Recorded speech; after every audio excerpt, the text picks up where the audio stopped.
Yes, my dear teachers and students, एक प्रसंग आपको सुनाता हूं। एक बच्चे ने गुरुदेव को पत्र लिखा, तो जो गुरुदेव, इसमें कोई संदेह नहीं कि मेरे पापा मुझसे प्यार नहीं करते, वो मुझसे बहुत स्नेह करते हैं, इसमें कोई संदेह नहीं। परंतु न जाने क्यों कुछ दिनों से वे मुझे बात बात पर टोकते रहते हैं और उनका टोकना मुझे बहुत बुरा लगता है। गुरुदेव ने पूछा, क्या टोकते हैं?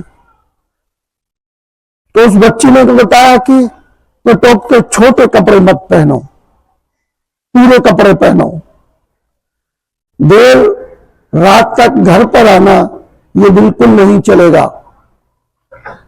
युवकों के साथ मर्यादा में रहकर बात करनी है, अपनी सहेली के साथ भी फोन पर बात करनी है तो समय का ध्यान रखना है। इसके अलावा अपनी मम्मी की मदद करो, रसोई में जाओ, मम्मी की मदद करनी चाहिए। ऐसे बात बात पर मुझे वो टोकते रहते हैं, इससे मेरा मन बड़ा कुंठित होता है और मैं अब उनके सामने जाने से भी बचती हूं, उनसे बात करने से भी मैं बचाव रखती हूं। मेरे चेहरे पर उठे हुए इन भावों को देखकर पापा भी बहुत दुखी होते हैं, मैं भी उनके भाव को पढ़ लेती हूं। ऐसी स्थिति में तनाव बढ़ता जा रहा है, मुझे ऐसी स्थिति में गुरुदेव क्या करना चाहिए? गुरुदेव ने छोटा सा जवाब दिया। गुरुदेव ने कहा कि आपको मैं समझा नहीं रहा हूं, आपको एक कहानी सुना रहा हूं और उस कहानी के सुनने के बाद आपको अपनी समस्या का समाधान मिल जाएगा। एक पुत्री और एक पिता दोनों किसी ट्रेन में सफर कर रहे थे। उनका गंतव्य आने में 10 मिनट का समय था। तो पिता ने पुत्री से कहा, बेटी ये 10 मिनट हमारे कट जाएंगे, दोनों हम एक प्रकार की अंताक्षरी खेलते हैं। बेटी ने कहा, पिताजी कैसी अंताक्षरी? उसने कहा, एक आपकी बड़ाई मैं करूंगा और जब मेरी बड़ाई खत्म हो जाए तो आप एक मेरी बड़ाई करना। पिता ने शुरुआत की और उसने एक प्रशंसा अपनी बेटी की कि तुमने ये गुण बहुत अच्छा है। तुरंत समय को बर्बाद किए बिना बेटी ने अपने पिता की प्रशंसा की। फिर पिता ने अपनी बेटी की।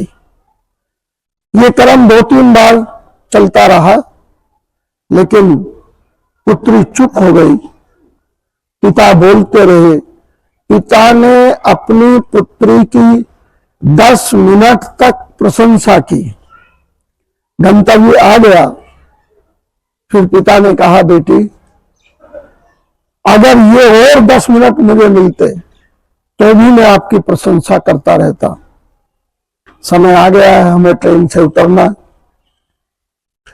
दोनों ट्रेन से उतरे। पुत्री को एहसास हुआ कि मेरे पिता मुझसे कितना प्रेम करते हैं, मैं किसी भटकाव के कारण अपने पिता से इतना दूर रहने का प्रयास करती हूं। ये बात उनकी समझ में आई। उससे पहले गुरु ने कहा, देखो बेटी, भक्त अपने भगवान की महानता को नहीं समझ पाता,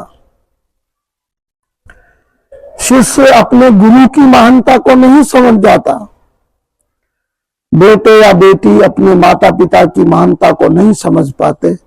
उनके जाने के बाद ही उनकी महानता का एहसास होता है। इसलिए समय रहते उनकी महानता को समझो। वो जो आज आपको टोक रहे हैं उसमें निश्चित रूप से आपकी कुछ अच्छाई छिपी होगी, आपका भविष्य सुंदर होगा।